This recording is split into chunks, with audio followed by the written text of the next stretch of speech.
one of the most destructive ideas. And true love means accepting somebody. The awareness of where the insanity lies goes a huge long way. I was thinking as you were speaking about that there's kind of two groups of people. I was bouncing through different people that I know to see how it fit with them.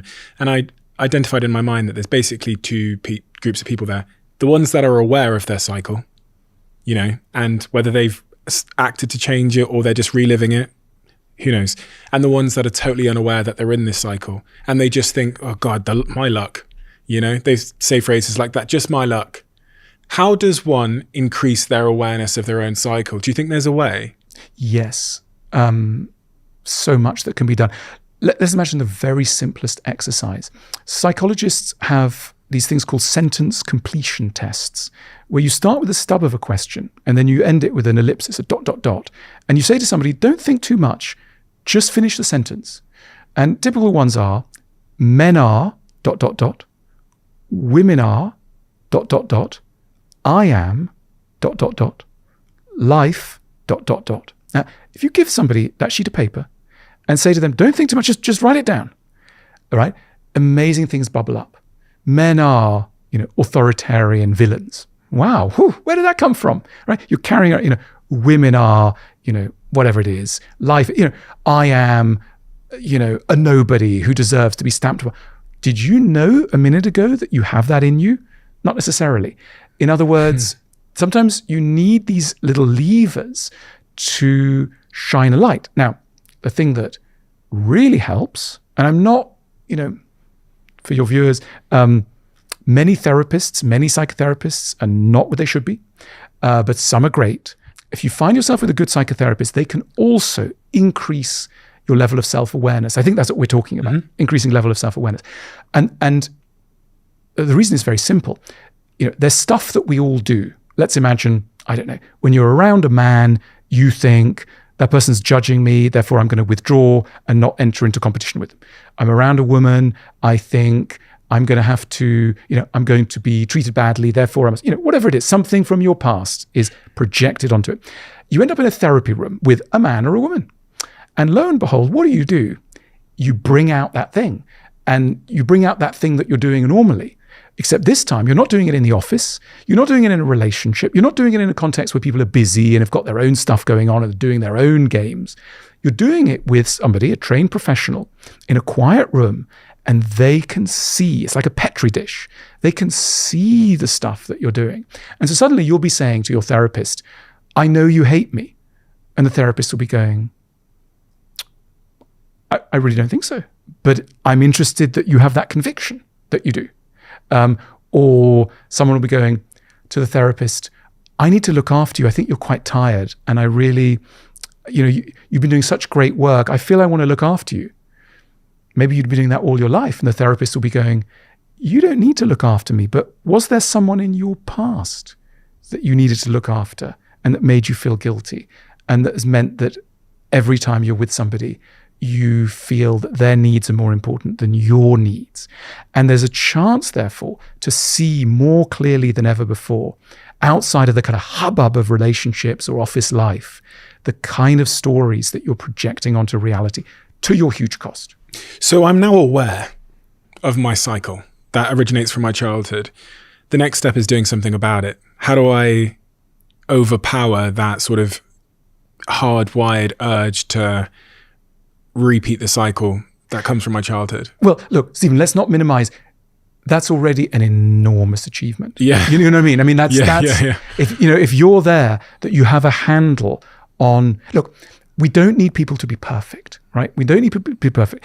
At best, we need people to know how they're imperfect and that they can have a chance to warn us of their imperfections in good time before they've done too much damage. There's an enormous difference. I mean, look, again, take the dating idea. Let's imagine, I often say, don't do this to me because we're not on a date. But a great question to ask somebody on a date is, how are you mad?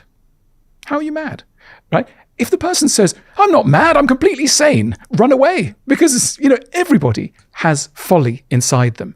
And we're approaching a measure of everyday tolerable sanity when we've put some flags in the areas of our madness. So total sanity is not a possibility for any human being. But the awareness of where the insanity lies, and a little bit of warning and prompt apology, after an incident, goes a huge long way. People often say, I'm looking for a partner with a good sense of humor. No one needs jokes. It's not about jokes. It's really about modesty about oneself. Right? Somebody who's able to go, take the other thing. If you meet somebody who thinks they're easy to live with, run away. No one's easy to live with. And someone who thinks they're easy to live with is really trouble. So somebody who can put up their hand and go, you know what? Yeah, I'm pretty tricky to live with. Great. That person is safer.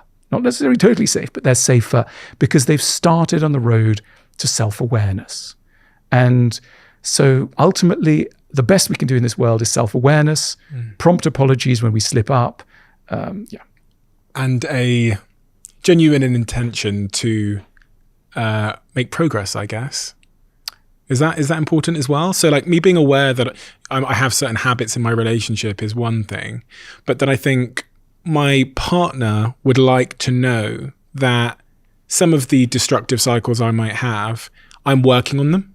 I'm at least trying to make forward motion. Yeah, totally. I think one of the most destructive ideas in the modern world is the idea that true love means accepting somebody for who they are in all of their good and bad sides. It's a lovely dream. And sometimes when you hear of breakups, they'll go, my ex, they just didn't accept me for who I was. And everyone will go, oh yes, God, what a terrible person, how awful. But, politely one wants to go, hang on a minute. Do any of us really deserve to be loved for the whole of who we are? Is that really a fair expectation? Or isn't, as you suggest, isn't it fairer to suppose that all of us are works in progress and that, there is nothing contrary to the spirit of love in a desire to improve? The ancient Greeks had this right. For the ancient Greeks, Plato saw love as a classroom. Beautiful idea. Love is a classroom in which two people, in a spirit of generosity and kindness, we're not talking about shouting here, we're talking about generosity and kindness. Two people endeavor to help each other to become the best version of themselves, of each other, right? That love is geared towards progress and working on yourself. That sounds very odd nowadays. If you went around saying, I've read some Plato and he's kind of guiding me towards the idea that love is a classroom. So therefore, I'm going to give you a 40-minute lecture on some of your flaws. And then I'd like you to give me a 40-minute lecture on some of my flaws. This would be considered, ding, ding, ding, unromantic, right? That's not very romantic, is it? Doesn't mean it's a bad idea. As I say, love is a skill to be learnt, not just an emotion to be felt. And some of that means that we might need to go back to school